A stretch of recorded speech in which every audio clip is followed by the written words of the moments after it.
primera persona en intervenir va a ser la maestra Marie-Claire Acosta, quien sin duda es una verdadera experta y que puedo decir que desde la sociedad civil, cuando no encontramos caminos, cuando nadie nos escucha, siempre la maestra tiene una idea por toda su experiencia y trayectoria.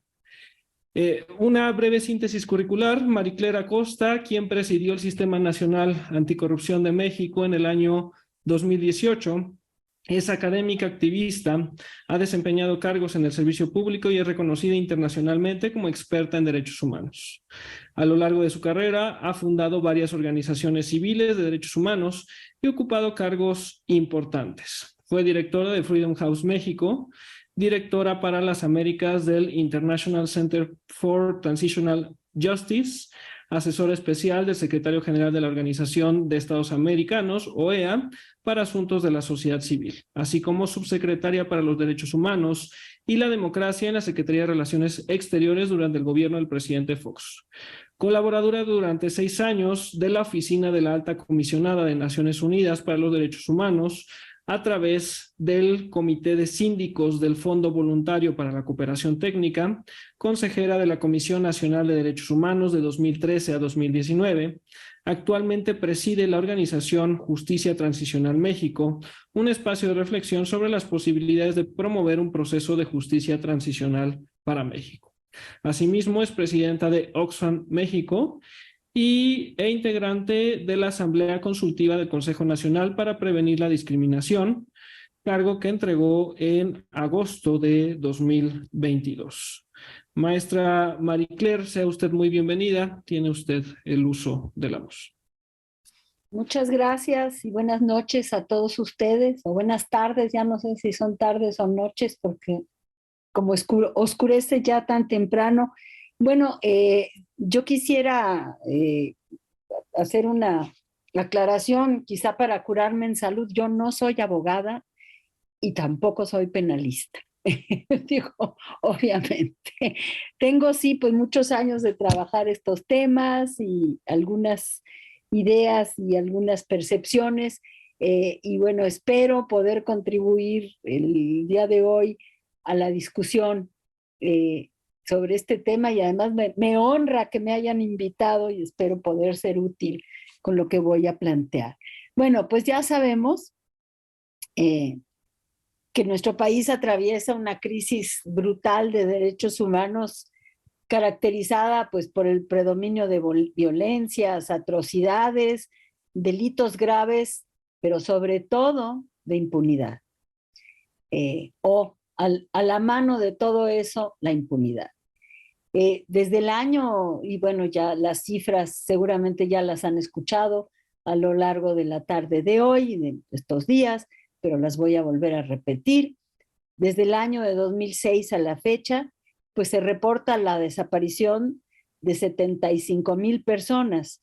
Y si nos vamos más atrás, hasta 1964, pues ya rebasamos la cifra de 100,000 personas desaparecidas y no localizadas. La muerte violenta, a partir de eso sí, del 2006, de otras 350,000 personas, el incremento dramático de la incidencia de delitos a raíz de la pandemia, como son la violación, el más alto desde que se tiene registro, y los feminicidios, la violencia familiar y la trata de personas. Y a esto pues hay que sumar una crisis forense con la existencia de al menos 4,000 fosas clandestinas o comunes, de aproximadamente 52,000 clandestinas, y aproximadamente 52,000 cuerpos sin identificar en fosas comunes y clandestinas, así como el desplazamiento forzado de una cifra de personas que oscila entre los 600,000 a varios millones, según declaraciones de la Relatora Especial de las Naciones Unidas para Poblaciones Desplazadas en su reciente visita a México. Esto porque carecemos de una política pública que se ocupe de estos casos de desplazamiento forzado interno, a pesar de que hay una ley al respecto que está en la congeladora en el Senado de la República. Este es el panorama, este es el contexto en el cual estamos viviendo. La organización México Evalúa, que también está participando en este evento y seguramente ya hizo una presentación de lo que yo voy a decir, pero bueno, presentó recientemente un detallado y copioso informe sobre el estado actual del sistema penal acusatorio. Este fue implantado a partir del año 2008 como un remedio eficaz contra la impunidad en México. Y el proceso de adaptación a este nuevo sistema de justicia penal, que se veía de verdad como el antídoto a la impunidad, que ya en ese momento era motivo de preocupación y que siempre ha sido altísima en México, pues ha sido largo y en ocasiones muy disparejo. Pero pese a ello se ha logrado implantar a nivel federal y en las 32 entidades federativas. Pero falta, sin embargo, mucho que avanzar si queremos obtener resultados importantes en la prevención, la investigación, el procesamiento y la sanción de los numerosos delitos graves que nos aquejan.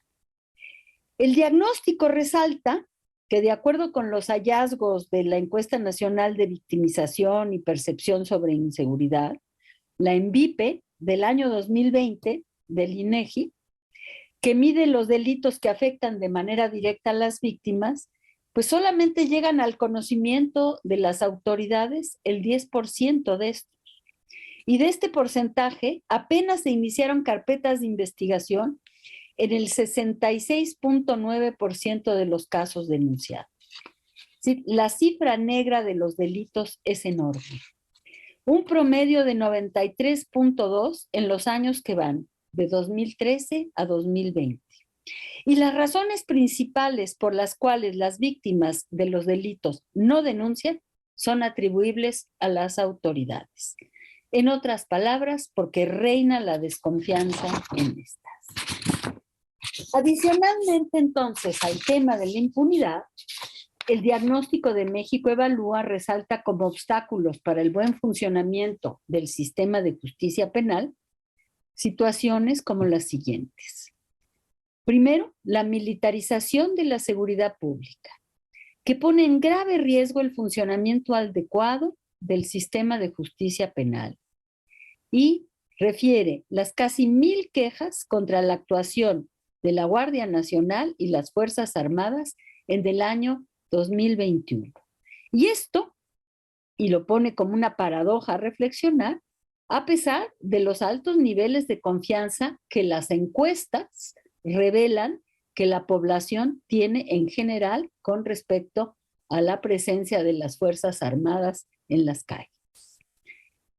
2. La regresión normativa con la ampliación de los supuestos adicionales al catálogo de delitos que ameritan prisión preventiva oficiosa. La prisión preventiva oficiosa vulnera derechos procesales y la presunción de inocencia, y además contribuye a la sobrepoblación carcelaria y a menoscabar las ya muy exiguas posibilidades de rehabilitación de las personas en reclusión. Otro rasgo del funcionamiento del sistema de justicia penal que destaca el diagnóstico de México Evalúa es la inexistencia de criterios para la priorización de casos en las fiscalías. La ausencia de políticas de persecución penal estratégicas y el predominio de la investigación caso por caso, con la consecuencia de la sobrecarga y la desatención a la investigación, el procesamiento y el castigo de crímenes complejos. Y a pesar de que las carpetas de investigación por feminicidios, nos dice México Evalúa, se han incrementado en 134% en los últimos años, desde 2015 al 2021, las desigualdades estructurales de género no están atendidas debidamente por el sistema de justicia penal, tanto para las víctimas como para los imputados. En términos generales, se carece de una perspectiva de género en el sistema penal. Los delitos que más afectan a las mujeres se investigan y procesan poco, y los delitos cometidos por mujeres se castigan más severamente en términos generales que los cometidos por hombres. Cuando delitos como los feminicidios llegan a investigarse y procesarse, no se toman en cuenta las condiciones específicas de desigualdad estructural y discriminación que sufren las víctimas. A los resultados desalentadores de este diagnóstico y las razones que abonan a la impunidad, habría que agregar los hallazgos de un reciente estudio presentado en el ITESO de Guadalajara el año pasado sobre la impunidad activa de violaciones graves a los derechos humanos. En este estudio se destaca que la impunidad en el sistema de justicia penal mexicano, de larga data, como ya dijimos, no es atribuible solamente a la falta de capacidades institucionales del sistema de justicia penal o a la decisión de privilegiar el uso de la fuerza como estrategia principal de combate a la criminalidad violenta, extendida y masiva que afrontamos desde hace años, sino el resultado de decisiones estratégicas para no investigar delitos, que constituyen estas decisiones, los delitos, que constituyen además violaciones graves de derechos humanos, o bien la decisión de socavar en forma deliberada estas investigaciones. Y todo esto apunta directamente a la existencia de redes de corrupción y de intereses ocultos que mantienen capturadas a las instituciones de procuración de justicia en nuestro país. Algunos de estos mecanismos descritos en el informe fueron tomados de casos documentados por instituciones nacionales y presentados al Sistema Interamericano de Derechos Humanos, presentados y además motivo de recomendaciones y resoluciones dentro del Sistema Interamericano de Derechos Humanos.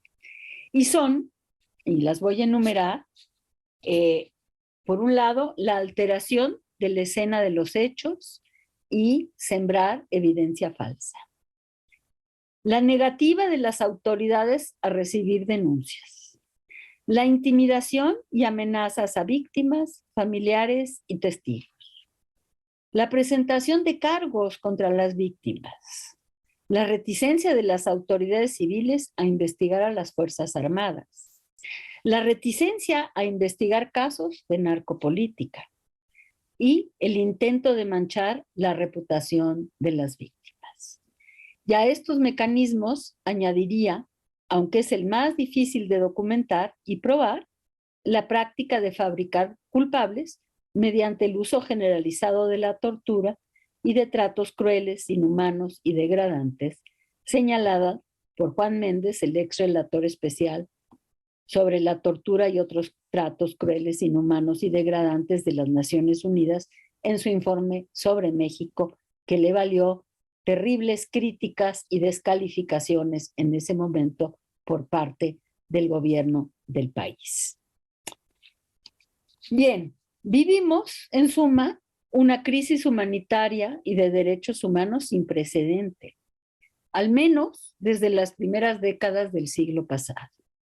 Y todo esto en la impunidad casi absoluta, crónica, que propicia la repetición de los hechos y pone de relieve la incapacidad de los sistemas de seguridad y justicia para enfrentar con éxito la delincuencia, lo cual produce, entre otros efectos, su deslegitimación en la población y el recurso de la violencia como un atajo primario para hacerse justicia por otros medios.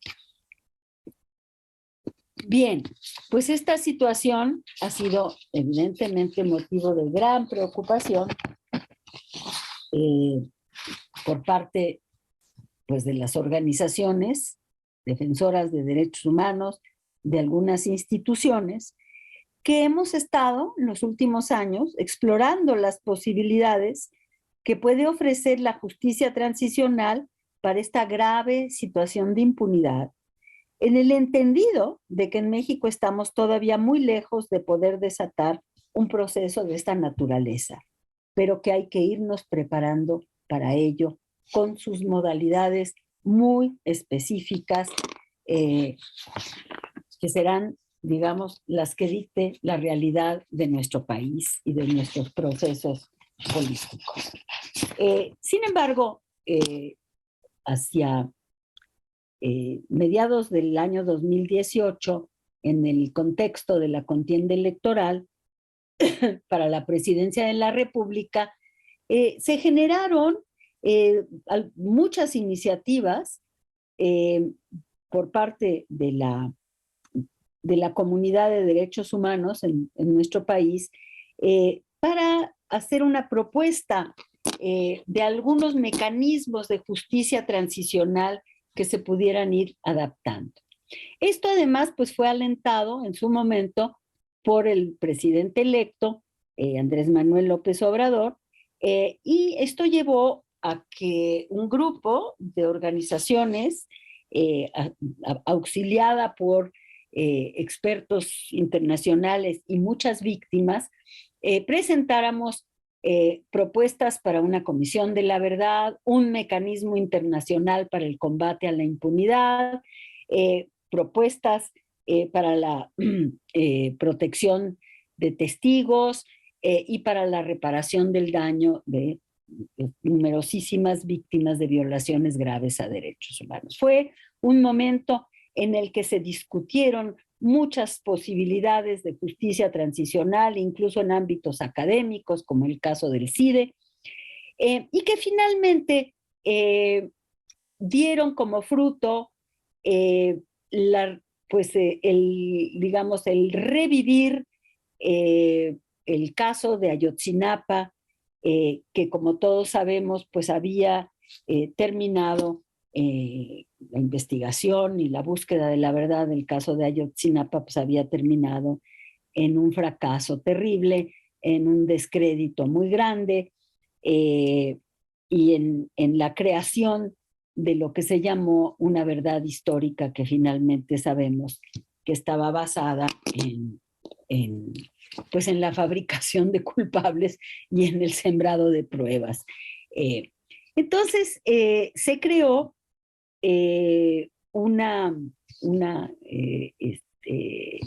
se volvió, digamos, a revivir la necesidad de investigar el caso de Ayotzinapa desde los más altos, con el apoyo, pues, directamente del presidente de la República, y se creó un mecanismo conocido como la Comisión Presidencial para la Verdad y Acceso a la Justicia en el caso Ayotzinapa.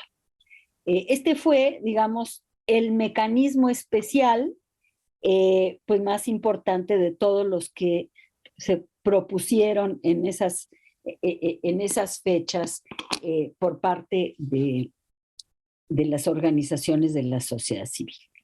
Y bueno, este mecanismo pues es el más importante y por su carácter icónico fue creado a fines del año 2018 por el gobierno actual, y me voy a referir a este mecanismo como un caso que pone de manifiesto en forma muy elocuente los logros, pero también los desafíos y los obstáculos que aún prevalecen en las instituciones de seguridad y justicia mexicanas para combatir la impunidad de crímenes atroces y para asegurar la verdad, la justicia, la reparación y las garantías de no repetición de estos. Mucho se ha dicho y se ha escrito sobre el caso de Ayotzinapa y de los intentos por esclarecerlo.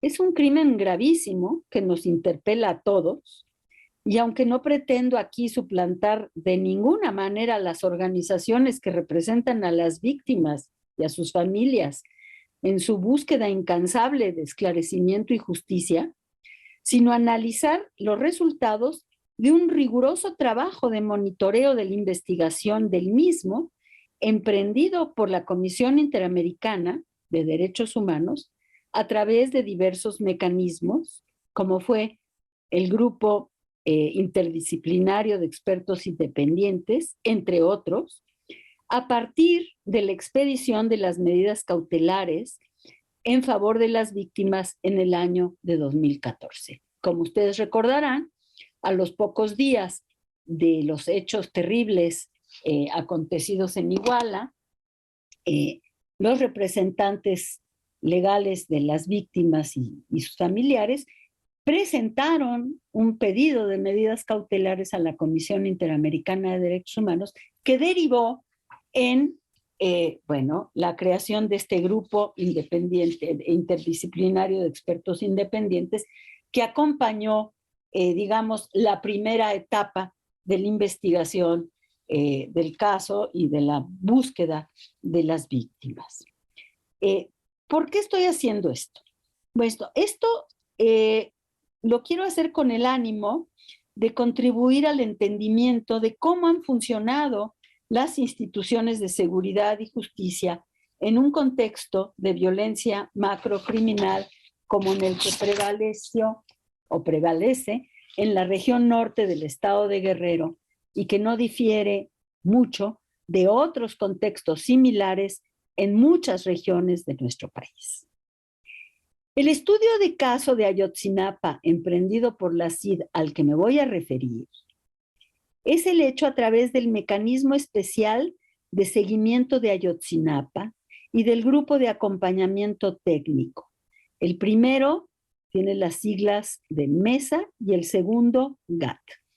Y arroja una potente luz sobre cómo, pese a la voluntad manifiesta de asegurar justicia, poniendo al servicio de esta cuantiosos recursos de variada índole, y me estoy refiriendo ya a la segunda etapa, digamos, de investigación del caso Ayotzinapa a partir de fines del año 2018 y a partir de la creación de la Comisión Presidencial para la Verdad y el Acceso a la Justicia de Ayotzinapa, y cómo a pesar de que esta ha sido calificada como una muy buena práctica por parte de la Comisión Interamericana, y cómo a pesar de que esta comisión ha contado con cuantiosos recursos de muy variada índole, políticos, técnicos, diplomáticos y económicos, persisten en la opinión, bueno, vamos hablando del informe de la Comisión Interamericana, en la opinión de la Comisión Interamericana, poderosísimos obstáculos estructurales en las instituciones mexicanas que dificultan seriamente lograr su cometido. Entre otros, señala la colusión de funcionarios y grupos criminales en las instituciones de seguridad y justicia. Este mecanismo se crea, como ya dije, en el año, bueno, es una historia un poco más complicada. El 30 de septiembre de 2014 se emiten las medidas cautelares y entonces la Comisión Interamericana designa a 4 expertos independientes que van a ser coadyuvantes en el proceso de investigación del caso de Ayotzinapa. Estos expertos emiten 2 importantísimos informes y su misión termina a fines de abril del año 2016, después de una, pues yo diría, severa descalificación por parte del gobierno de México. Posteriormente, en el año, cuando se crea la Comisión Presidencial para la Verdad y el Acceso a la Justicia en el caso de Ayotzinapa, la Comisión Interamericana a la salida del GIEI, la Comisión Interamericana resuelve prima facie la medida cautelar que habían emitido a fines de septiembre del 2014 aún reunía los requisitos originales de gravedad, urgencia e irreparabilidad contenidos en su reglamento. Y es entonces que crea un mecanismo especial con el objeto de monitorear la continuidad de esta medida cautelar, así como las recomendaciones del grupo de expertos independientes a raíz de su salida en abril de 2016. Y crea este grupo, el famoso mecanismo especial de seguimiento del caso Ayotzinapa, con el mandato de monitorear los avances de la investigación, hacer seguimiento del proceso de búsqueda de los estudiantes desaparecidos, monitorear el avance de la atención integral a las víctimas y sus familiares e impulsar las medidas estructurales a las que hubiera lugar para la resolución de este asunto y evitar su repetición. Y sus trabajos han sido complementados por la instalación en el terreno de un equipo de la propia Secretaría Ejecutiva de la Comisión Interamericana, llamado Grupo de Acompañamiento Técnico, GATT, que estuvo presente en nuestro país desde 2019 hasta principios de 2022. Asimismo, el MESA contó con la asesoría de 2 expertos que estuvieron en el GIEI y que han vuelto a estar en el GIEI, que son Ángela Buitrago y Francisco Cox, como consultores externos. Bien, en mayo de 2020, como todos sabemos, se reinstala al GIEI con un mandato de coadyuvancia en la investigación bajo el principio de independencia. Y hace unos días, la Comisión Interamericana de Derechos Humanos presentó el informe del MESA en una ceremonia celebrada en la Escuela Normal Rural Raúl Isidro Burgos en Ayotzinapa, Guerrero.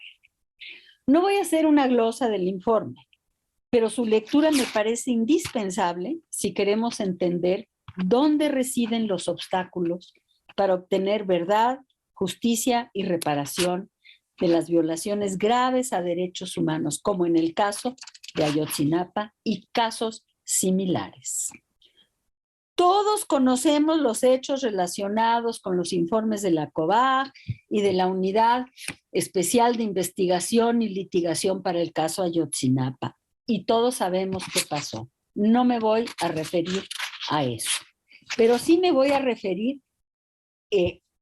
al informe que hace la Comisión Interamericana a través de este mecanismo especial, y especialmente al capítulo de medidas estructurales para no repetición de los hechos atroces como los acontecidos en el caso de Ayotzinapa y que se repiten en otras regiones del país.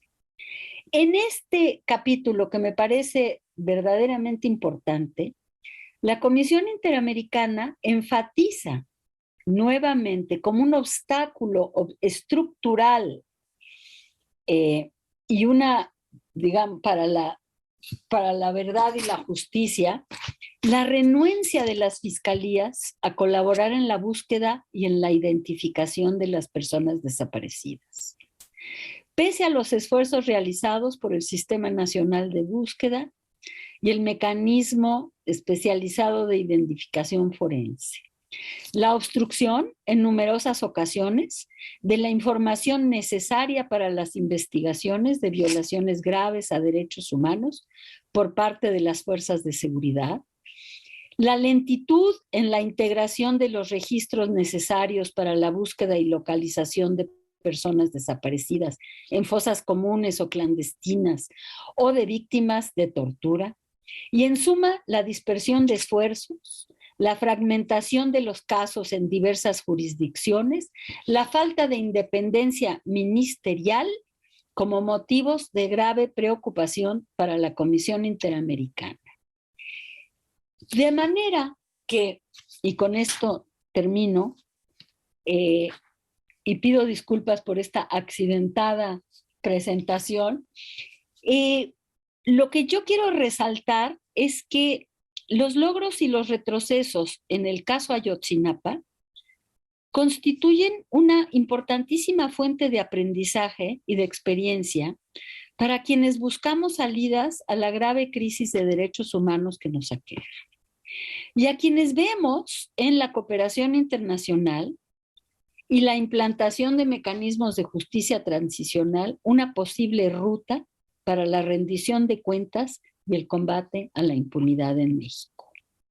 Este mecanismo internacional es una fuente de aprendizajes, de buenas y malas prácticas que nos deben abrir el entendimiento de por dónde podemos transitar para lograr combatir la impunidad tan grave que nos aqueja en México y que es en gran medida la causa de la enorme violencia y criminalidad que estamos viviendo. Muchas gracias.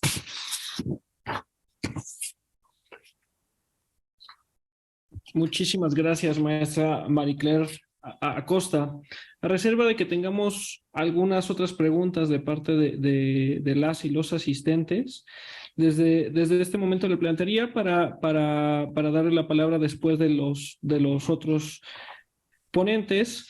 Efectivamente, escuchamos al inicio de esta administración ideas sobre justicia transicional y eso fue de alguna manera como una bocanada de aire fresco, que cuando menos era algo diferente.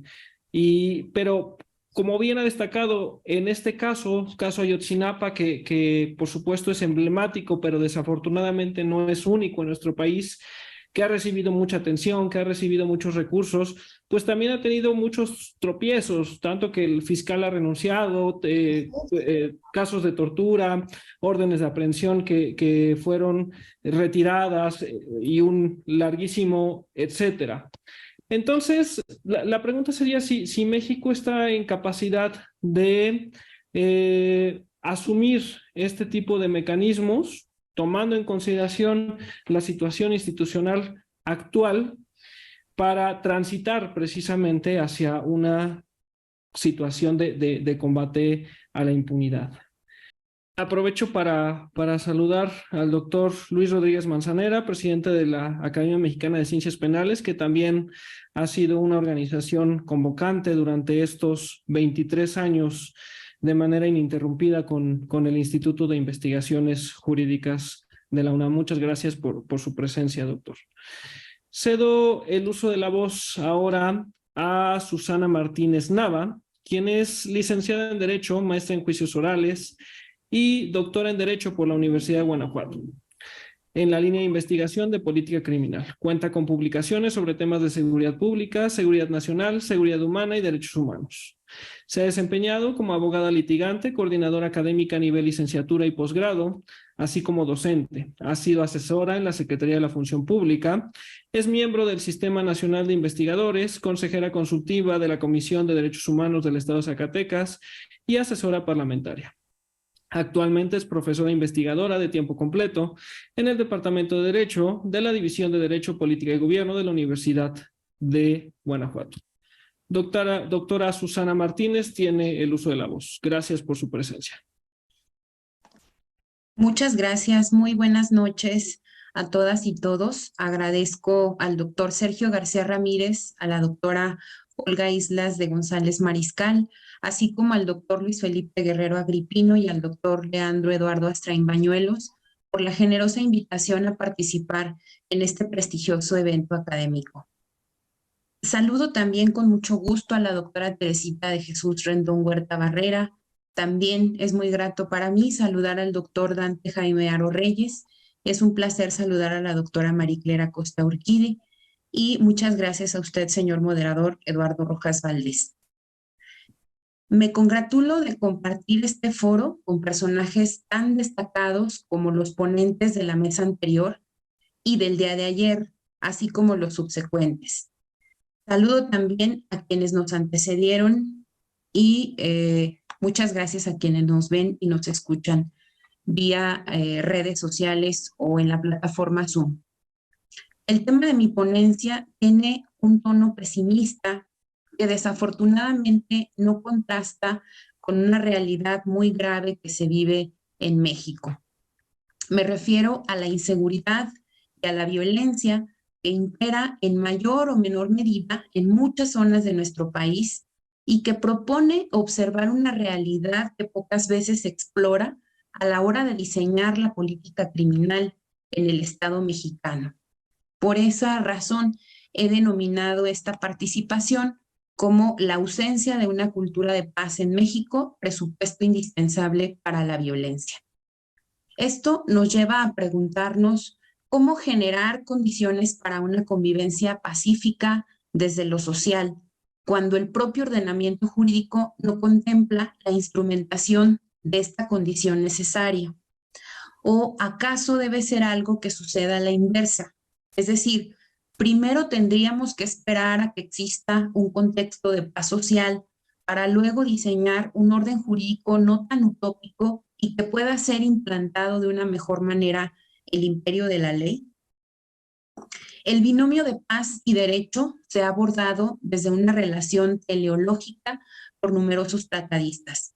La paz como uno de los fines últimos del derecho. A veces se pierde de vista que la paz es a su vez una condición indispensable para que el derecho pueda ser aplicado en la sociedad, pues frente a condiciones tan hostiles de interacciones humanas plagadas de violencia, uno llega a cuestionarse si hay espacio para el derecho o si apenas lo hay para la supervivencia.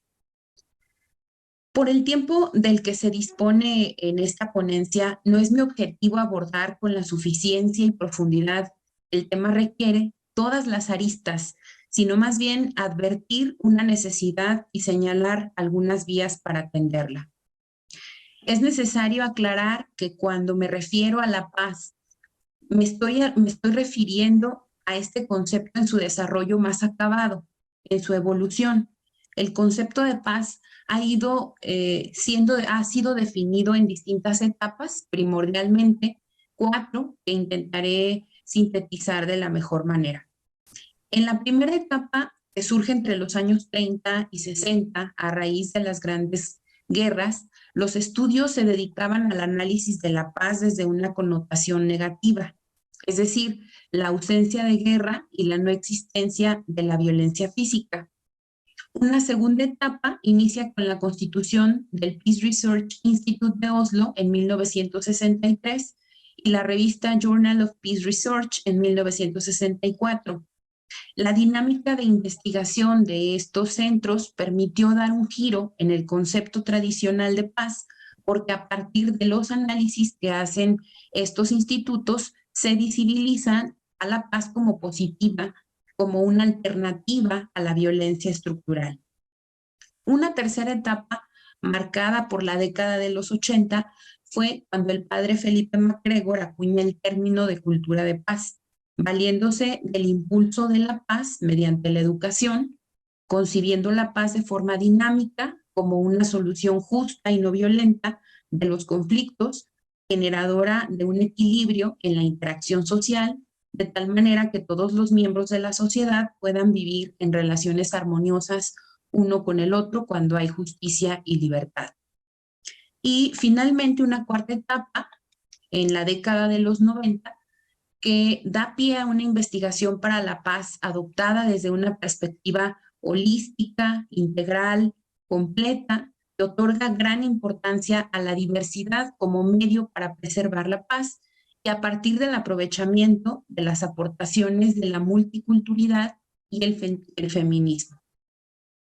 La tendencia actual en el desarrollo de un concepto y del proceso de paz se enfoca en la educación. Es por ello que la educación para la paz es el modelo a seguir y el que parece haber adoptado al menos de forma parcial nuestra Constitución. Lo que es de modo hasta cierto punto cierto, porque parece que la adopción profunda de un modelo de paz requiere de cambios drásticos en varias dimensiones. Educar para la paz implica al menos las dimensiones política, militar, económica y cultural, así como lo sostiene Galtung, el fundador del Instituto para la Paz en Oslo. La educación para la paz no supone solamente la enseñanza de ciertas formas de convivir, sino de la identificación y eliminación de la violencia estructural. En la Constitución Política de los Estados Unidos Mexicanos, la cultura de paz está considerada en el artículo 3º, párrafo 4º, al establecer que la educación se basará, entre otros temas relevantes, en la cultura de paz. Esto, a su vez, nos conduce a la Ley General de Educación, que en diversas disposiciones prevé que la formación de los educandos será en la cultura de la paz, el respeto, la tolerancia, los valores democráticos que favorezcan el diálogo constructivo, la solidaridad y la búsqueda de acuerdos que permitan la solución no violenta de conflictos y la convivencia en un marco de respeto a las diferencias.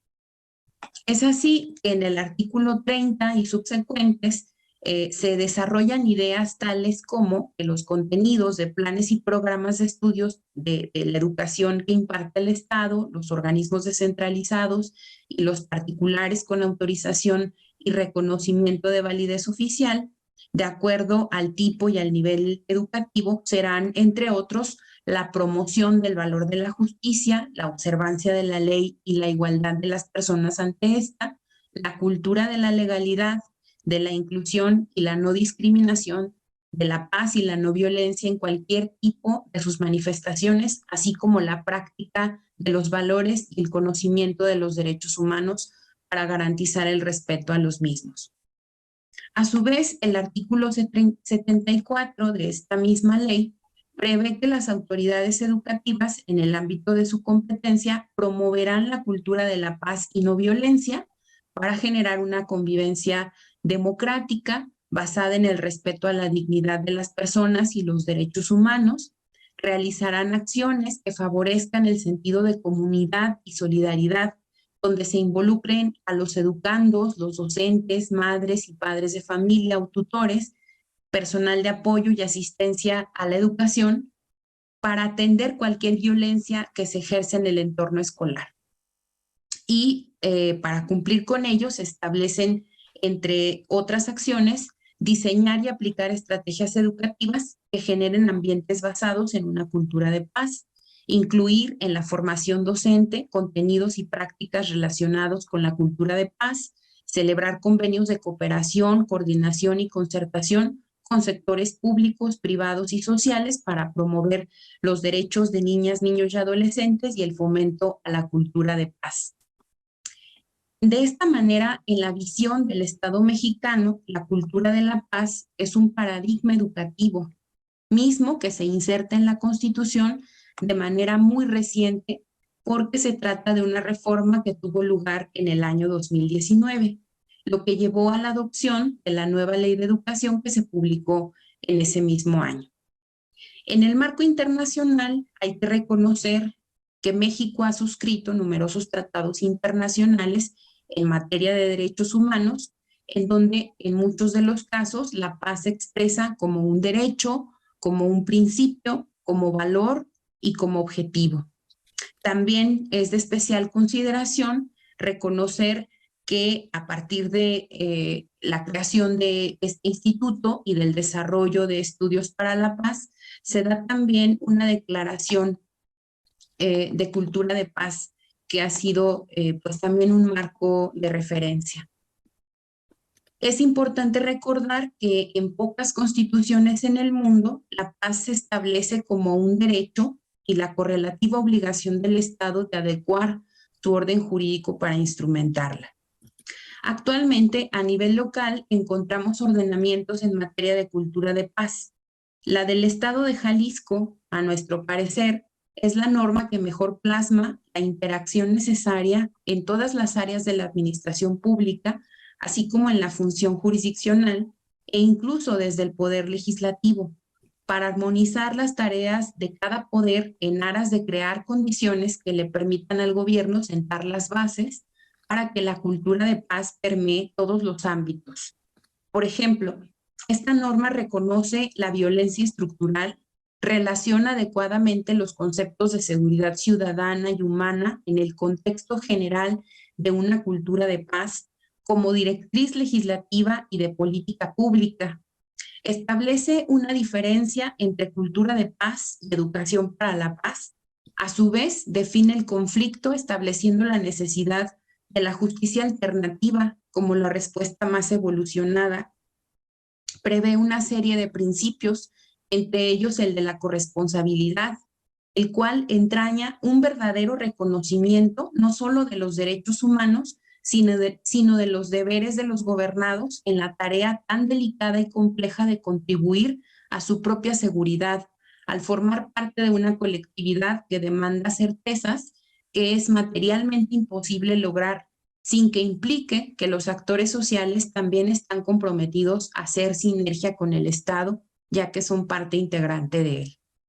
Por otro lado, también es necesario destacar que a nivel federal o nacional no hay una norma de tal naturaleza que guíe la instrumentación de una política para la cultura de paz. Ahora bien, hasta aquí he planteado la incipiente existencia de un marco normativo que prevé la cultura de paz. No obstante, la implantación de esta requiere de un trabajo de años, quizá de décadas.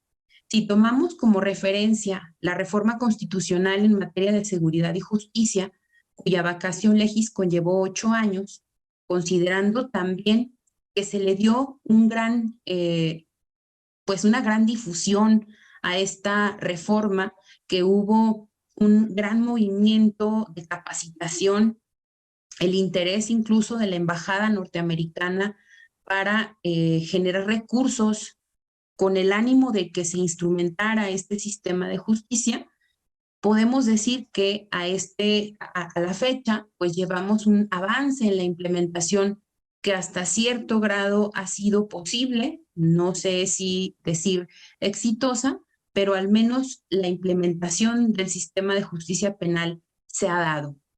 También podríamos considerar que es necesaria una gran capacidad de difusión e interés del Estado mexicano en promover una cultura de esta naturaleza, y podemos decir que los cambios en el sistema pues apenas comenzarían a darse en el caso de la reforma del sistema de justicia penal, sin soslayar lo mucho que falta por hacer en la materia. También tenemos otro referente, el de la reforma en materia de derechos humanos, que a poco más de 10 años comienza a dar frutos de manera más o menos avanzada en algunos ámbitos y retrocesos en otros, pero es difícil predecir o proyectar el tiempo en el que podría desarrollarse una cultura de paz. Esto tendrá que ver seguramente con la capacidad del Estado mexicano de impulsar y de la receptividad social con la que se cuente al conocer este tipo de reformas. Lo cierto es que de manera preponderante es el operador jurídico, el servidor público, el docente, el gobernado, quien en primera instancia debe generar conciencia en el cambio de paradigma que esto plantea, al menos en los siguientes rubros que mencionaré de forma ejemplificativa. El desarrollo de contenidos educativos y la capacidad del sistema educativo para implementarlos adecuadamente. Y para ello, pues también es necesario recordar que no hace mucho tiempo hubo un cambio muy importante en materia educativa, que pasó de un sistema tradicional de enseñanza a un sistema basado en competencias que conocemos como el modelo PISA, y que a pesar de la buena intención que tenía la autoridad educativa de implementarlo, no pudo llevarse a cabo.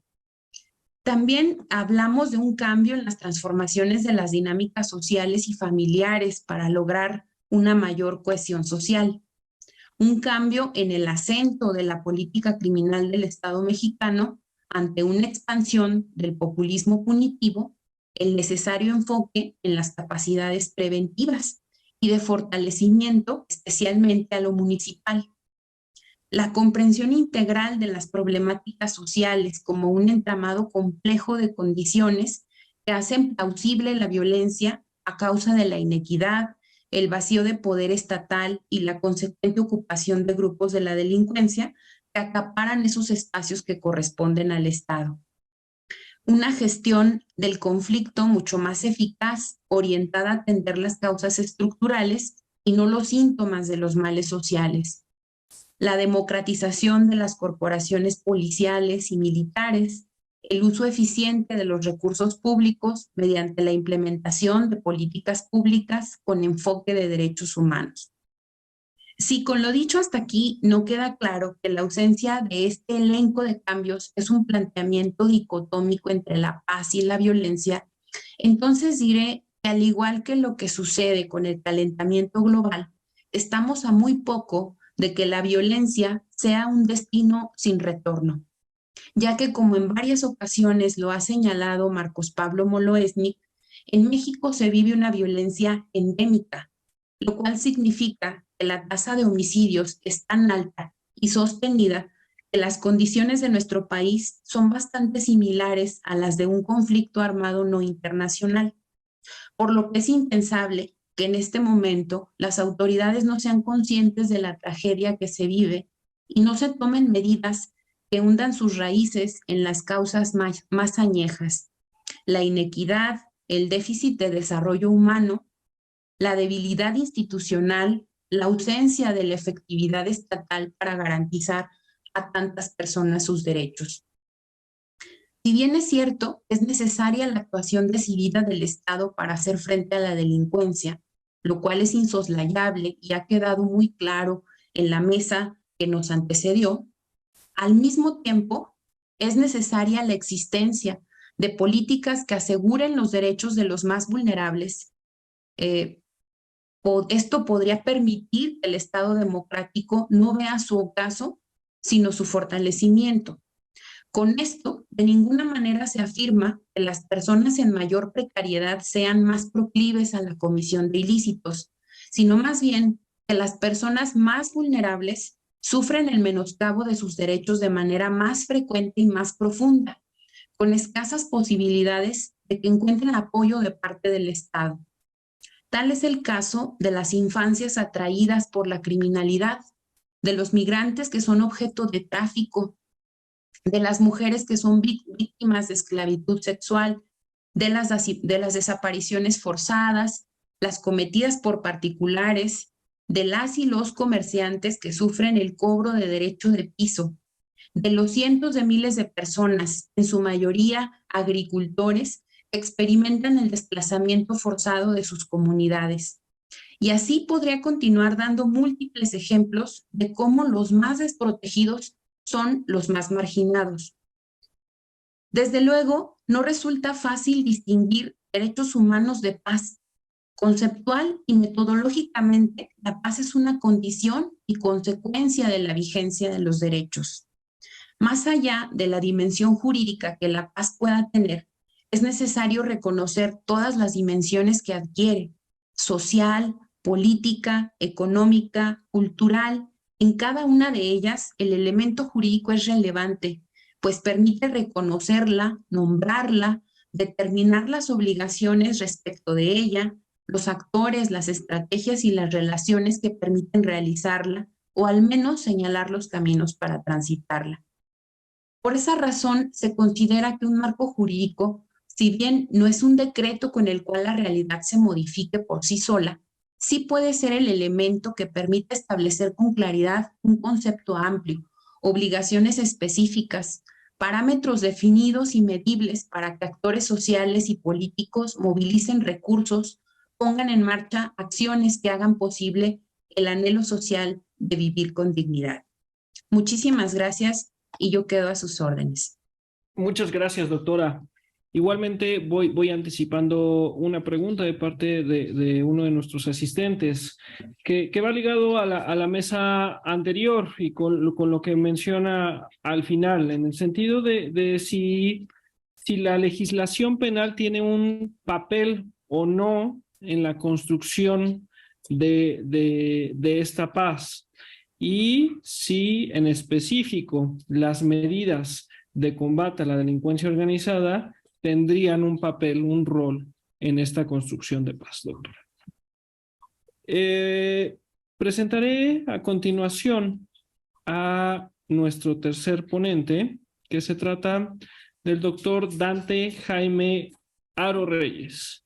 Él es abogado y maestro en Derecho con especialidad en Administración de Justicia y Seguridad Pública por la Universidad de Guadalajara de México, egresado del Centro William Perry por Hemispheric Defense Studies, Washington, D.C., maestro en Derecho y doctor en Derecho por la Facultad de Derecho de la Universidad de Heidelberg, Alemania.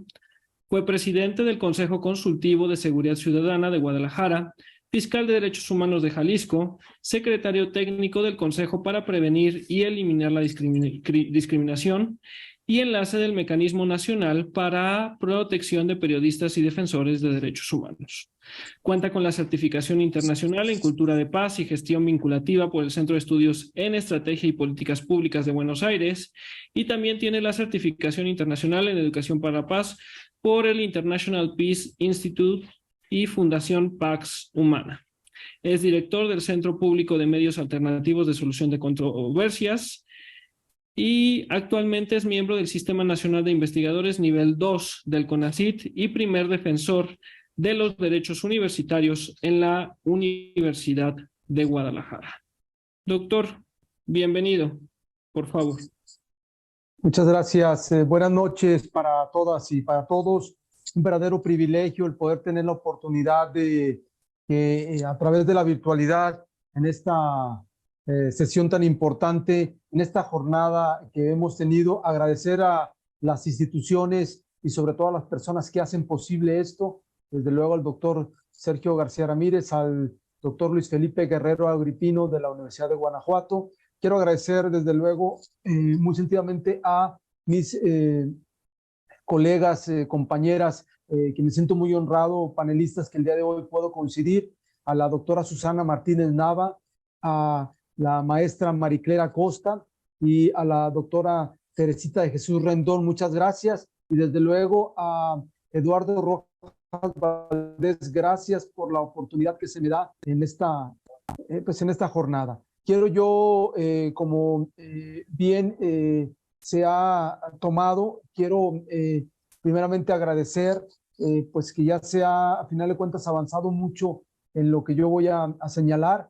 Maricler ya nos dio un panorama descriptivo muy claro de la tremenda realidad que estamos padeciendo en nuestro país, desde luego en Latinoamérica, pero especialmente en nuestro país. Y la doctora Susana Martínez nos abre el panorama para poder ahondar de manera muy clara en lo que es la parte de mi ponencia, que es Educación para la Paz, retos y desafíos. Y yo traigo una pequeña presentación, si se me permite, para poder ser muy ilustrativo y poder poner un par de ideas sobre la proyección, si se me permite.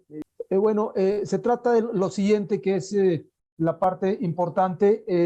Desde luego, el hablar de educación para la paz, que conlleva todo un seminario, todo un diplomado, más de 140 horas para poder entender de manera muy clara, pero ya lo decía, me antecedió la doctora Susana Martínez, que aquí en el estado de Jalisco se logra una ley para la paz que se logró poner con CONAPAZ, con Mesa de Paz Jalisco, y de la cual un servidor fue también actor para poder construir de la mano de otros activistas y sobre todo personas muy cualificadas para poder, pero desde luego esto es en la parte de teoría.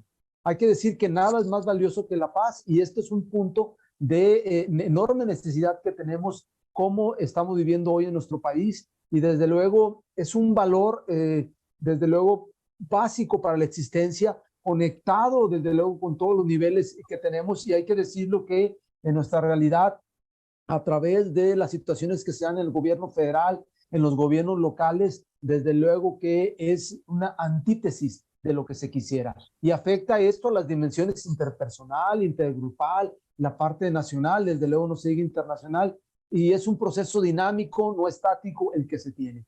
Desde luego ya en la parte que me antecedía, la Real Academia Española, a través de su diccionario, nos da diferentes tonalidades de lo que significa el concepto generalizado de la paz, para de ahí tomar la parte que estamos nosotros viendo de educación y sobre todo ir armándolo hacia la parte de nuestra cultura jurídica y nuestra cultura educativa. En la lucha armada entre un país o entre países, la relación de armonía entre las personas sin enfrentamientos ni conflictos, también significa el acuerdo alcanzado entre las naciones por el que se pone fin a una guerra. También la parte de este diccionario nos dice que es el estado de quien no está perturbado por ningún conflicto o inquietud. Ahí se refiere más a la paz interior, la paz individual y la ausencia de ruido o ajetreo en un lugar o en un momento. Pues todos estos conceptos, desde luego, tienen que ver para, al final de cuentas, ver, ya no me voy a detener en esta parte que ya nos decía la doctora Susana, de la evolución que ha tenido pues este gran concepto de paz, como se veía, sino que ya viene a final de cuentas a dar, pero hay que decir que el techo y la interacción con los derechos humanos es, a final de cuentas, un sinónimo de promoción y respeto de esta sinergia que tiene que ver con la dignidad de las personas. Pero sí, Johan Galton nos decía que cuando hay violencia, hay un conflicto sin resolver. Y el conflicto es parte de la naturaleza humana, es decir, no es fácil y es impensable, también muy utópico, el pensar que no haya conflictos. Al contrario, la raza humana, nuestra sociedad, está inherente a la parte del conflicto. Lo importante es ver cómo resolvemos esa parte de la conflictualidad. Y en este sentido, al final, la parte de ya trascender hacia lo que es la paz positiva, es decir, ya no solamente la nullum bellum, la ausencia de guerra, sino un cambio en donde haya la parte de violencia estructural reducidos, donde no haya, se reduzcan, la parte que tiene que ver con justicia, armonía social, la parte que tiene que ver con un respeto irrestricto de los derechos humanos, es una parte que nos habla de la proactividad y en este sentido las Naciones Unidas, a partir de esto, dentro de sus compromisos, que es mantener la paz, la parte que tiene que ver el progreso social, es una situación que nos da hasta llegar a lo que es la Organización de las Naciones Unidas para la Educación, Ciencia y la Cultura, que es la UNESCO, y que principalmente aquí, a través de una serie de discusiones, se establece esta parte fundamental de conjunto de valores, actitudes, tradiciones, comportamientos y estilos de vida basados en el respeto a la vida, al desarrollo del hombre y la mujer, privilegiar y fomentar el diálogo, compromiso de solucionar los conflictos de manera pacífica, entre otros. Esto, desde luego, se transforma y se ve en lo que ellos llaman una agenda para el 2030 y los ODS, Objetivos de Desarrollo Sostenible, principalmente en sus objetivos, sobre todo 14 y 15, que establece de manera muy clara la parte de formar a las personas, no solamente, obviamente, en sus profesiones, sino formarlos como verdaderos ciudadanos, con una situación que enriquezca la parte de lo que es esta sostenibilidad, con un respeto e igualdad de género, respeto de los derechos, y hay la parte de poner el diálogo virtuoso como punto cardinal para dirimir controversias y conflictos, que esta es una parte, a final de cuentas, que se da. Y en este sentido, la parte de poder desactivar, no solamente con la prevención, sino con la provención, que es decir, otorgar las herramientas, los materiales, las dimensiones, las metodologías a las diferentes personas que intervienen en los diferentes estratos, ya sea en lo personal, en lo familiar, en lo escolar, en lo comunitario, para poder, al final de cuentas, entrar en esto que es una cultura de paz, que es de manera muy rápida, se los doy, con un conjunto de valores, actitudes, respeto a la vida, basa su naturaleza en respeto y el fomento a la libertad de expresión, opinión e información, comprendiendo además la adhesión a los principios de solidaridad, cooperación, pluralismo, diversidad cultural, diálogo y entendimiento a todos los niveles de la sociedad. Y los objetivos: fin de la violencia, la promoción de la educación para la paz, la cooperación, así como el respeto y el fomento de igualdad de derechos, oportunidades de mujeres y hombres, que a final de cuentas serían una parte de caminar hacia lo que estamos nosotros viendo. Y bueno, educar en la parte que tiene que ver con la paz, con hacer libres espacios, libre de una serie de condiciones, no es fácil. Hay que poner realmente una serie de pulsaciones y es un instrumento crucial de la transformación social y política. Es decir, apostar por la educación desde los primeros niveles no solamente es, a final de cuentas, una solución, sino el transformar esta situación en comprensión, en diálogo, en solidaridad, en participación y empatía, una enorme necesidad que se tiene que nuestras generaciones que vienen, desde generaciones de kinder, primaria, empiezan a transformar, pero desde luego preparando a nuestros educandos, a nuestros profesoras, profesores, que puedan a final de cuentas los docentes ser parte interactiva de tener una cosmovisión pacífica que convierta al individuo en un ente transformador, en un cambio de actitudes, de hábitos y valores, establecer directrices para poder defender nuestras diferencias y divergencias sin violencia. Y esto, desde luego, todavía los planes y las reformas que tiene la planeación de la Secretaría de Educación Pública se quedan muy cortos para poder, a final de cuentas, avanzar y darle. Desde luego, hay algunas escuelas que han tenido pinceladas y que tienen mayores avances, que son reconocidos, pero debe de haber, a final de cuentas, una enorme disposición política, económica, cultural, que pueda, a final de cuentas, impulsar. Y estos objetivos de educación que son para sensibilizar, para fomentar una serie de necesidades que tenemos de lograr en la comunidad educativa la parte de una convivencia que hoy hace, a final de cuentas, mucha resonancia, la promoción de una cultura de paz en centros educativos que faciliten el diálogo y la participación real de todos los sectores de la comunidad educativa. Veíamos nosotros que todavía México está en pañales en la parte que tiene que ver la utilización de los medios o los métodos alternos de solución de conflictos o de controversias, la parte de la mediación, la conciliación, círculos de paz, el arbitraje, la parte que tiene que ver con el llegar a la parte de la sanación, son todavía procesos que están en algunas entidades de alguna manera más avanzados, pero necesitamos solamente el que pueda destrabarse y propiciar que al menos, como las estadísticas nos dicen, 7 de cada 10 situaciones de conflictos puedan ser llevadas a estos métodos alternos para poder avanzar en esta situación que estamos nosotros viendo de un camino, fomentando los valores y actitudes para el avance del respeto a la diversidad cultural, la promoción de la igualdad entre hombres y mujeres, en la prevención, detección y tratamiento de manifestaciones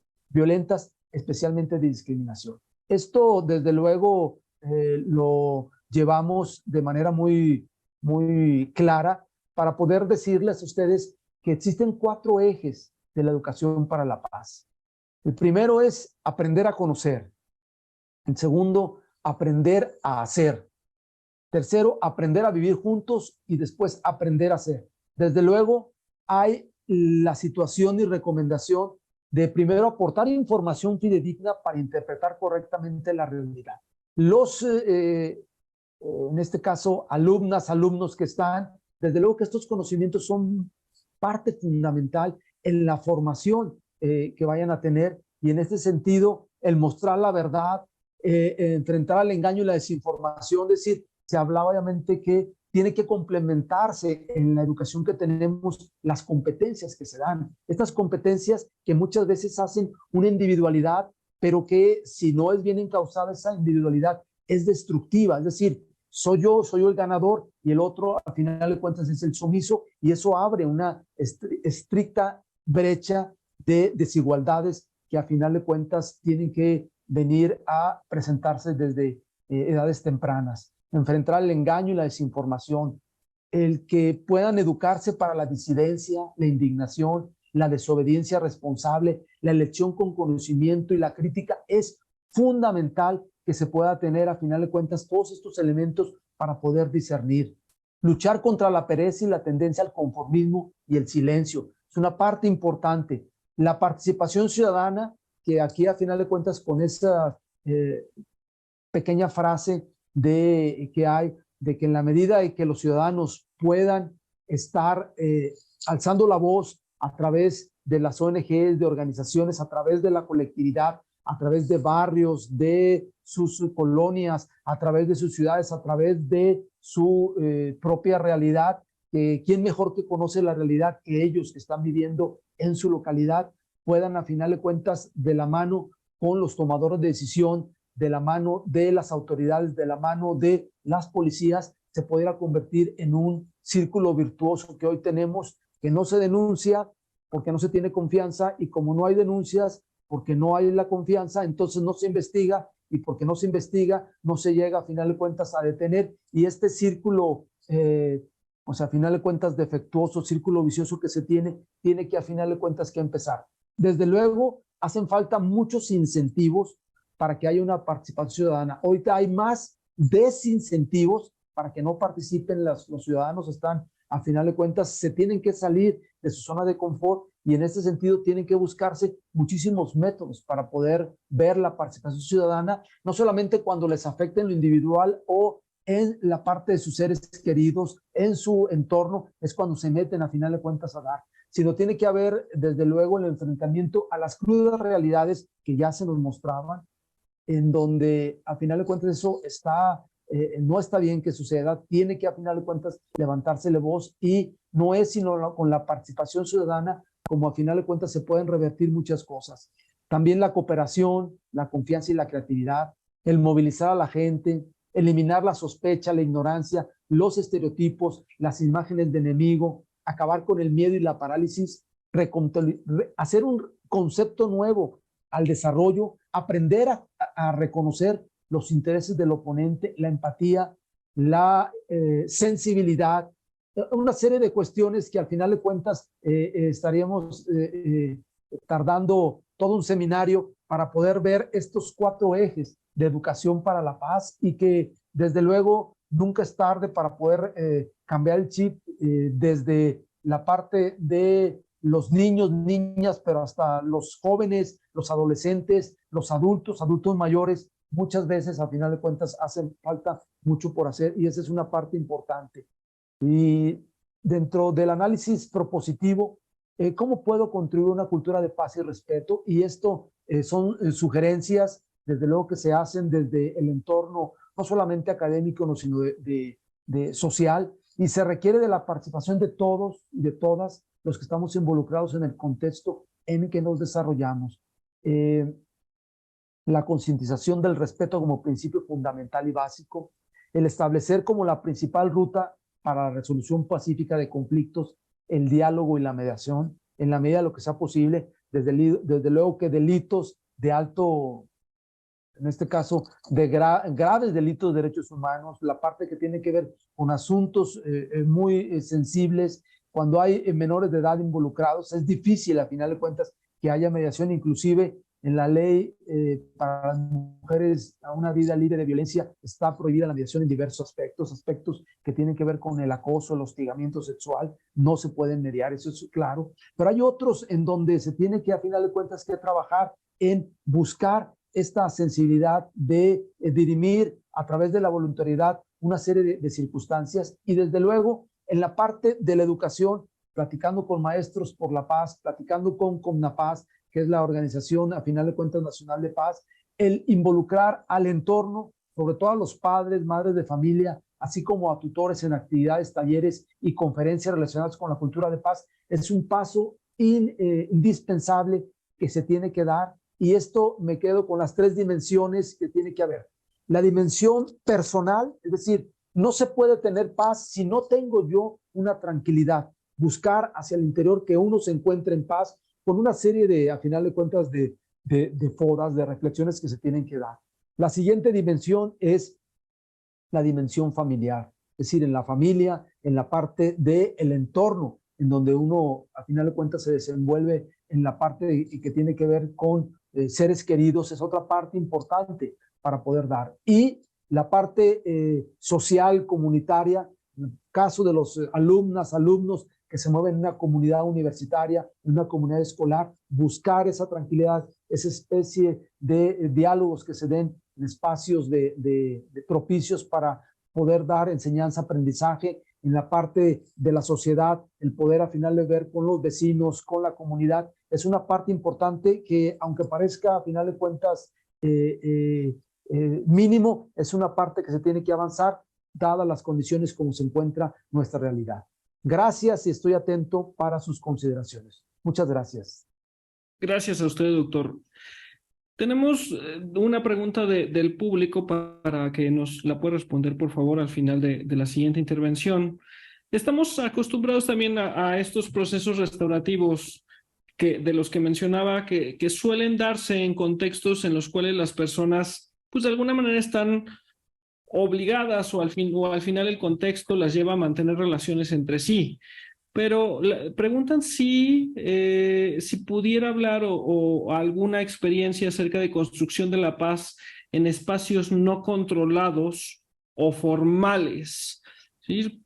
Comunidades, personas que tal vez son anónimas entre sí, pero que pues por coexistir en un espacio físico tienen cierta cercanía y aunque al mismo tiempo pues esta relación desconectada. Entonces, esa sería la pregunta hasta el momento de nuestra audiencia. Para cerrar esta mesa, tenemos a la doctora Teresita de Jesús Rendón Huerta Barrera, quien es doctora por la Universidad Nacional Autónoma de México, maestra en Derecho por la Universidad Iberoamericana. Cuenta con una especialidad en legislación y administración urbanística y licenciada en Derecho por la Facultad de Derecho de la Universidad de Guanajuato, con mención especial del jurado. Profesora de la Facultad de Derecho de la Universidad de Guanajuato desde 1976, ha dirigido más de 200 tesis de licenciatura en Derecho, así como otras tantas de maestría y doctorado. Sus líneas de investigación: Derecho Constitucional, Derecho Administrativo y Derecho Municipal. Es miembro del Sistema Nacional de Investigadores Nivel 2 y profesora con reconocimiento a perfil deseable del PRODEP. Entre sus publicaciones se encuentran 13 libros de investigación de autoría propia, un libro en coautoría y más de 10 libros coordinados, así como 100 artículos publicados en revistas especializadas. Es coordinadora académica de la Maestría en Justicia Constitucional de la Universidad de Guanajuato y actualmente se desempeña como rectora del Campus Guanajuato de la misma universidad. Doctora, muchísimas gracias por estar aquí.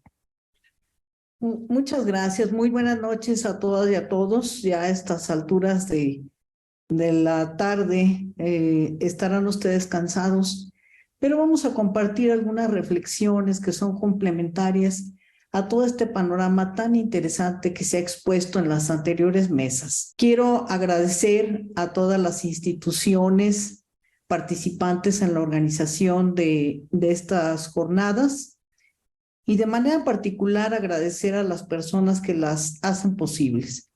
Al doctor Sergio García Ramírez, al doctor Luis Felipe Guerrero Agripino, a la doctora Olga Islas de González Mariscal y al doctor Eduardo Astraín Bañuelos. Es un gusto compartir esta mesa con distinguidos juristas y con la maestra Maricler Acosta Urquidi, con la doctora Susana Martínez, con el doctor Dante Aro, y tener la coordinación por parte del profesor Eduardo Rojas Valdés. El tema al que me voy a referir es la seguridad humana en el ámbito local. Es un tema que pareciera un tanto alejado de todo lo que se ha conversado y de todas las grandes exposiciones que se han presentado. Sin embargo, considero que el sistema penal mexicano no está completo si no se tiene la visión desde el ámbito local. Vivimos en un país que tiene como base de su división territorial el municipio y todos los mexicanos, sin excepción, vivimos en un municipio. Actualmente las entidades federativas están compuestas por un total de 2.446 municipios y la Ciudad de México por 16 alcaldías. Este ámbito de gobierno que pareciera invisible o incómodo es el único que representa una realidad del Estado, el único que no es una entelequia, el único que se puede tocar, el único al que se puede reclamar de manera directa y el único que es visible ante el ciudadano. Vivimos en un mundo, en un ámbito que cada día será más urbano.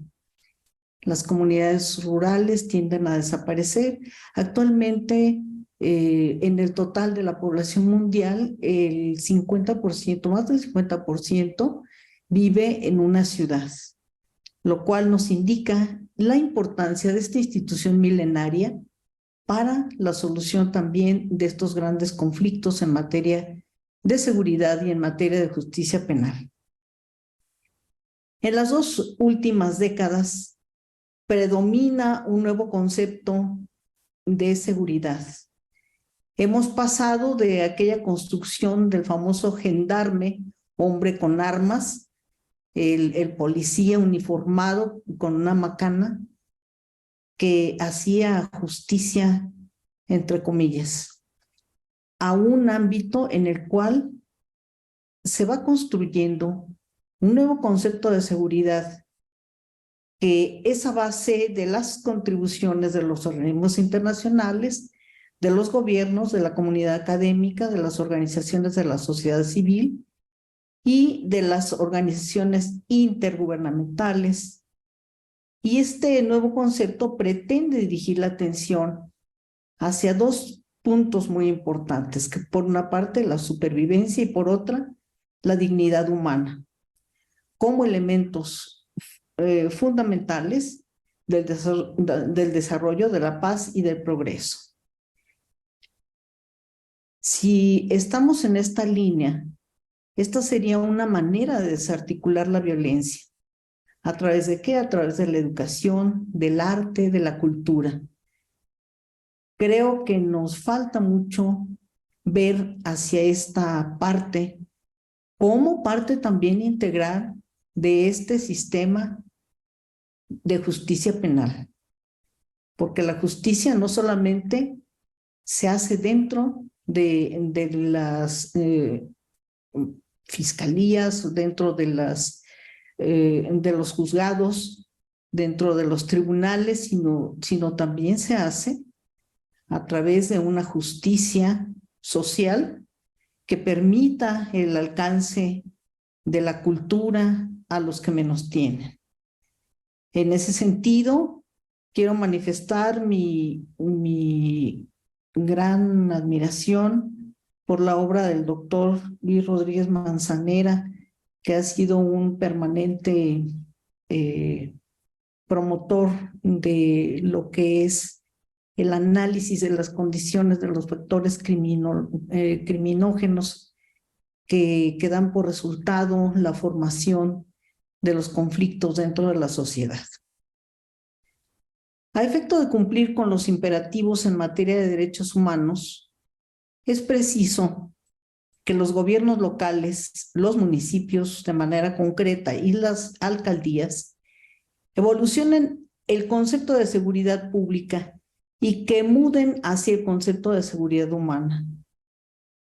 ¿Qué es lo que implica esto? Pues implica la necesidad de contar con una nueva estructura que combine los programas de paz y seguridad, desarrollo y derechos humanos de manera más eficaz, eficiente y orientada a la prevención. Como parte de la seguridad humana en el ámbito local, es preciso establecer mecanismos, primeramente para asegurar la plena vigencia del Estado de Derecho, prohibir los atentados contra la dignidad de las personas, prohibir también la afectación visual del entorno urbano, que esto crea un ámbito de violencia, prohibir las apuestas, el uso indebido del espacio público, actividades y prestación de servicios no autorizados, conductas vandálicas en el uso del mobiliario urbano y demás conductas que perturban la convivencia local. Es necesario asimismo proscribir la explotación de personas, así como el consumo abusivo de drogas y alcohol mediante el cumplimiento de la obligación de llevar a cabo medidas preventivas. Regular una serie de conductas que se califican de infracción administrativa y que tienen relación directa con el uso del espacio público. La seguridad humana es una expresión del Estado constitucional de derecho. Centra su atención en las personas desde el momento que hace frente a supuestos que no han sido contemplados como amenazas en términos de seguridad pública. El respeto a los derechos humanos constituye el núcleo de la protección de la seguridad humana. Prevé otro género de riesgos ampliando el concepto de desarrollo humano más allá del simple crecimiento con equidad.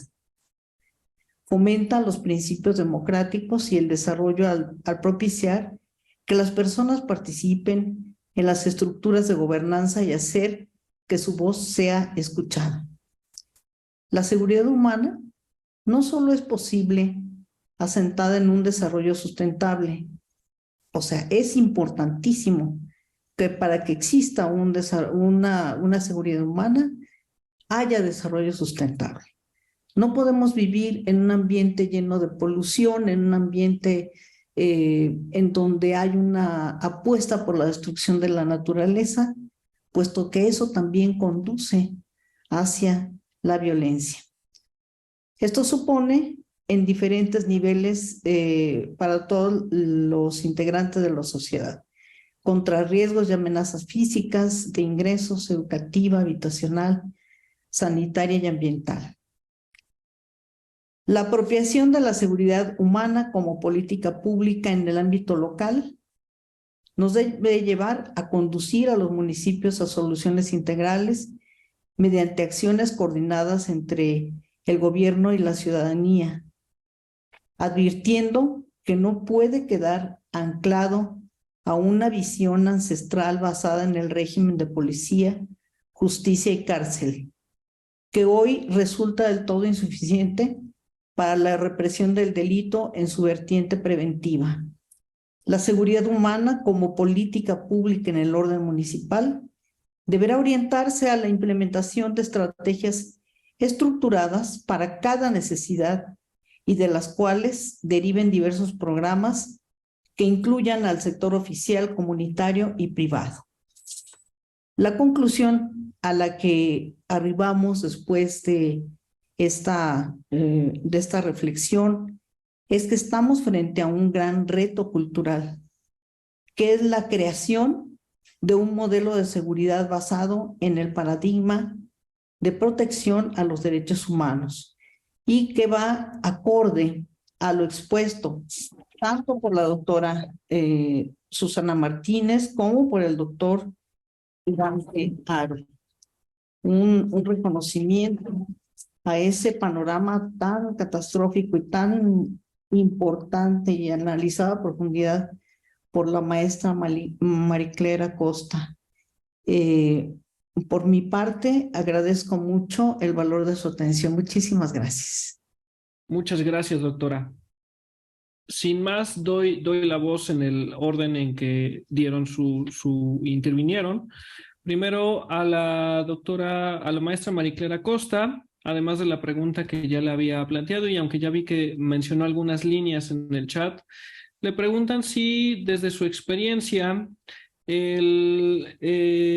¿cuáles son los obstáculos para combatir la corrupción respecto de las altas esferas de poder, tanto político como empresarial en México? Y también le preguntan acerca de cuál ha sido su experiencia sobre el papel de las madres buscadoras en la construcción de paz y seguridad. Maestra, muchas gracias. Muchas gracias por las preguntas y trataré de ser breve. La primera pregunta que usted me hizo, Eduardo, es si México está en capacidad de recibir mecanismos internacionales de combate a la impunidad, ¿sí? Bueno, yo creo que es una pregunta abierta. Yo creo que la experiencia que narré muy brevemente, digamos, de la cooperación de la Comisión Interamericana de Derechos Humanos a través de sus diferentes mecanismos en el esclarecimiento del caso de Ayotzinapa y la búsqueda de justicia y de reparación de las víctimas, así como las garantías de no repetición de hechos como ese, es muy valiosa, pero que también, y eso lo omití en mi presentación por falta de tiempo, básicamente, pero también estuvo sometida a vaivenes políticos pues terribles, ¿no? Por un lado, en la primera etapa, pues la fabricación de culpabilidades, la creación de una verdad histórica que se derrumbó, el no querer involucrar en el crimen a perpetradores, digamos, de otros niveles estatal y federal, en fin, pues todo eso fracasó. Y la salida del GIEI y la campaña de desprestigio que se armó desde los medios oficiales del GIEI, todo eso pues fue, digamos, resultado de presiones políticas fuertísimas. Y entonces parecía que mostraba pues la vulnerabilidad de todo esto, ¿no? Sin embargo, bueno, la persistencia de las víctimas, la persistencia del reclamo social porque se esclareciera el caso, y el hecho de que la Comisión Interamericana no quitara el dedo del renglón. ¿Sí? La Comisión Interamericana dijo, bueno, muy bien, ya salió mi grupo de expertos, ya terminaron su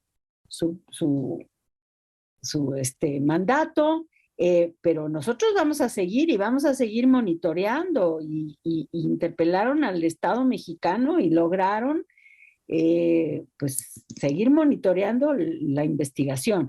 Todo eso fue resultado de la presión social, yo diría. De verdad lo creo.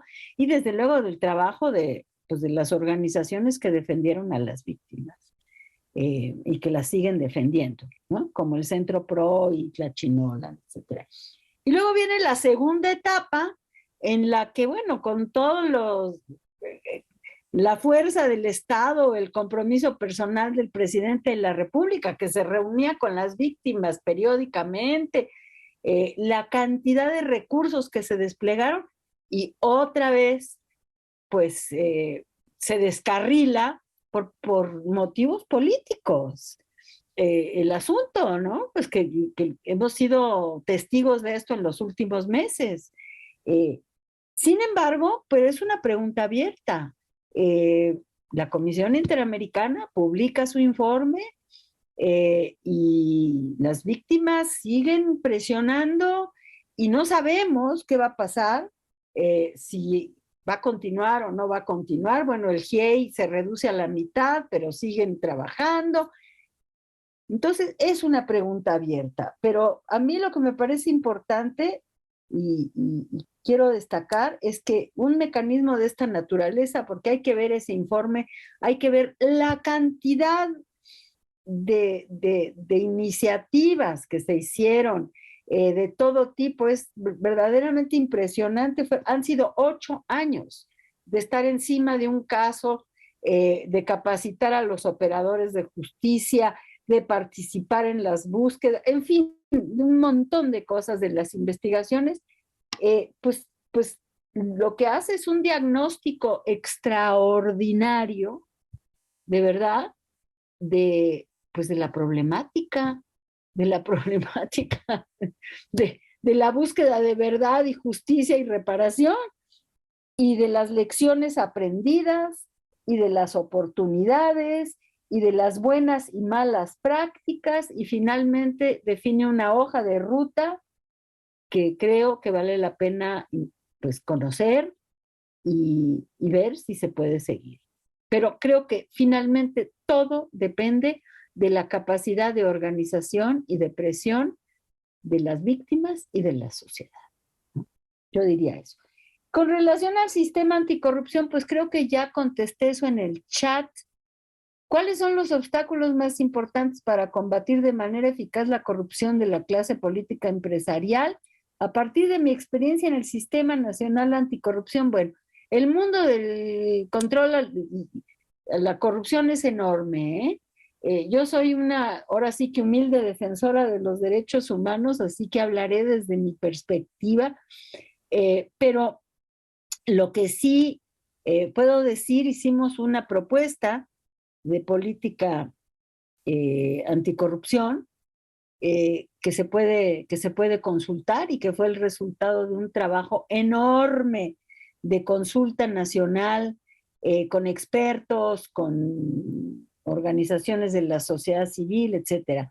Y yo diría que de esa propuesta de política que se basó en un diagnóstico y que tuvimos todo el apoyo del Instituto de Investigaciones Jurídicas de la UNAM, por cierto, para hacerlo, pues yo diría que la captura de las instituciones por intereses particulares es una de las causas.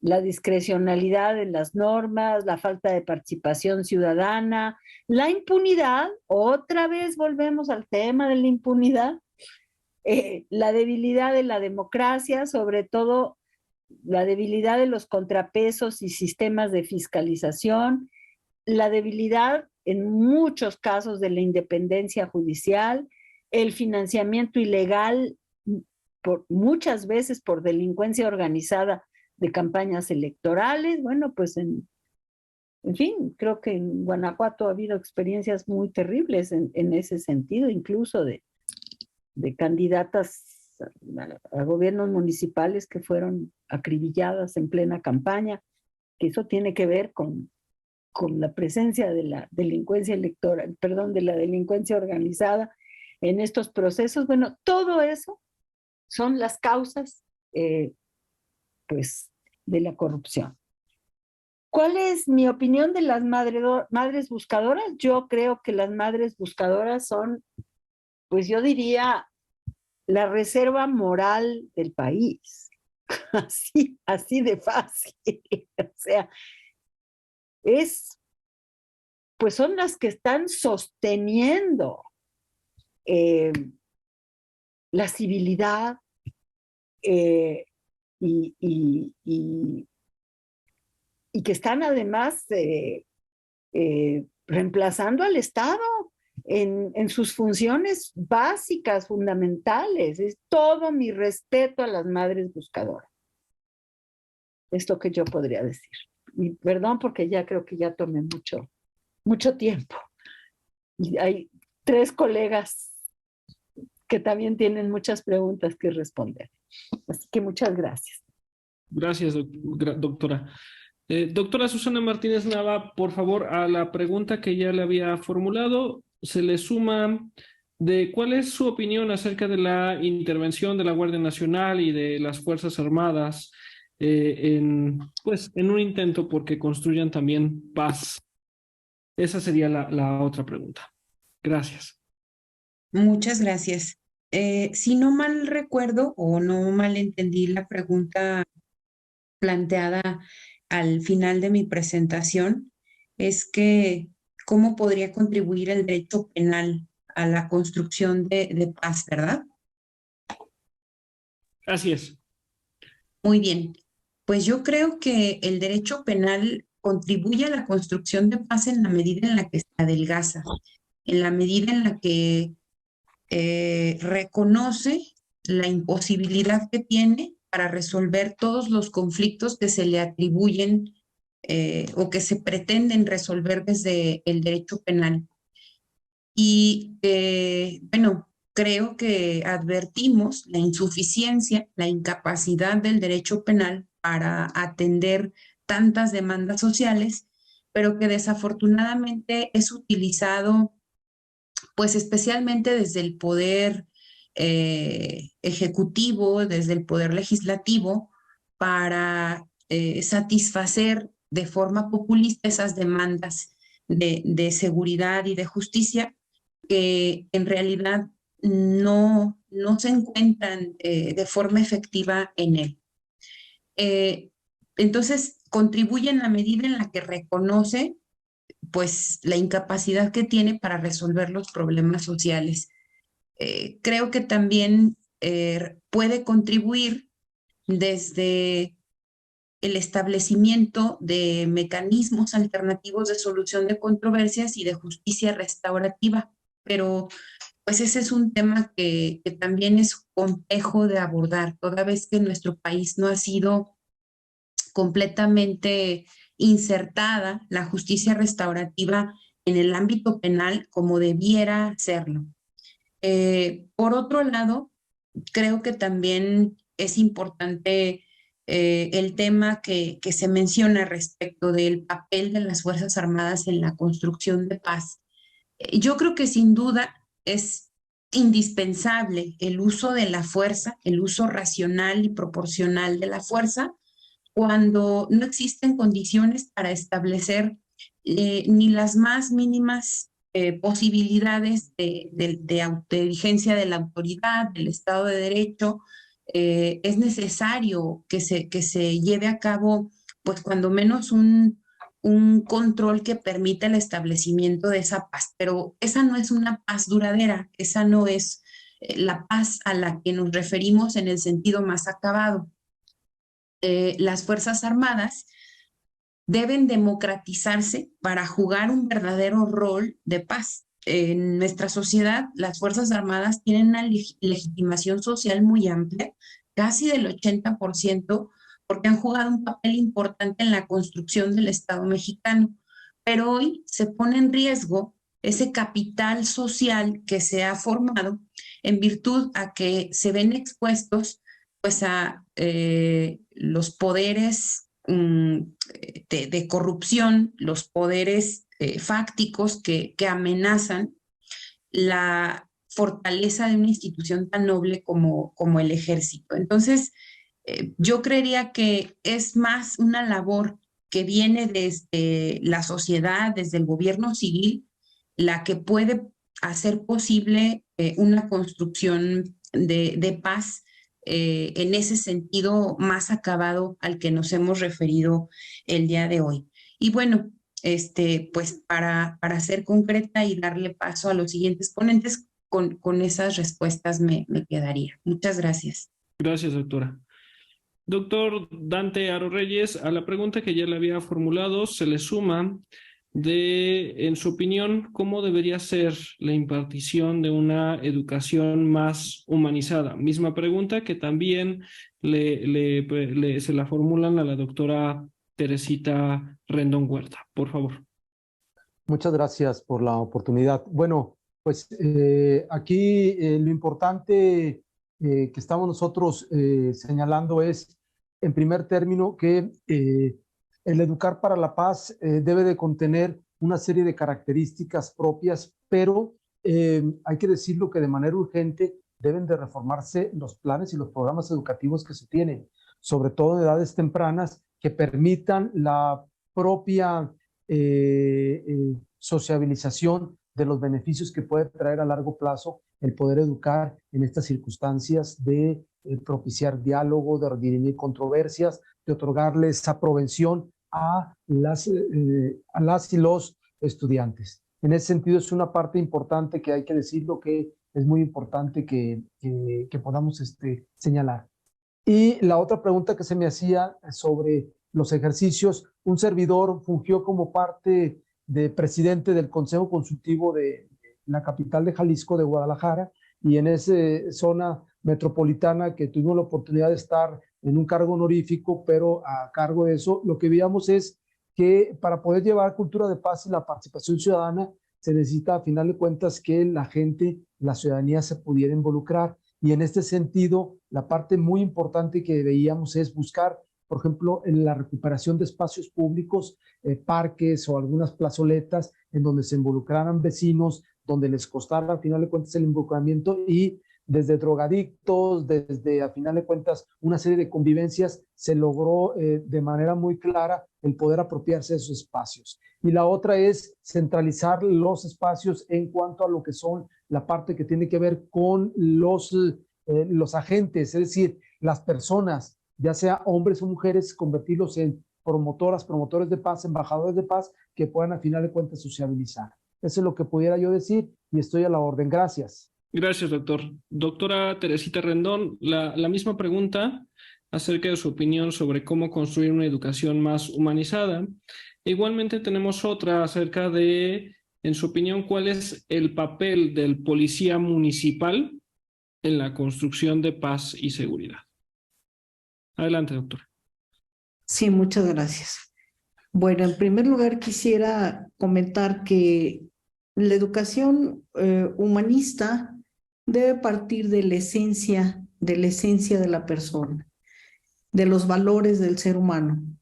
Entre ellos, pues, sería fundamentalmente la armonía entre una comunidad, el respeto, los valores, sobre todo relativos a la convivencia dentro de la sociedad, como la tolerancia, como la inclusión, como el respeto, lo reitero, como la solidaridad, etcétera. Eso yo creo que son elementos esenciales de una educación humanista.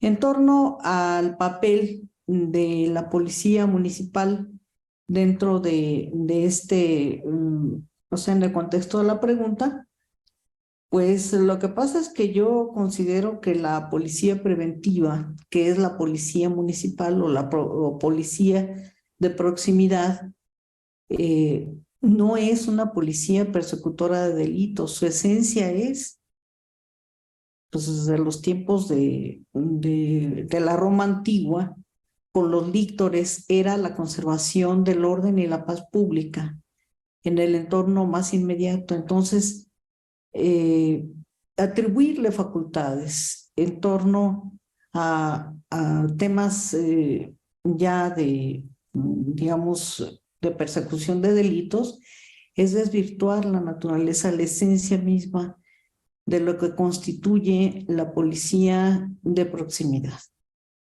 Eso sería por mi parte. Muchísimas gracias a nuestros 4 ponentes y gracias a todas y todos nuestros asistentes.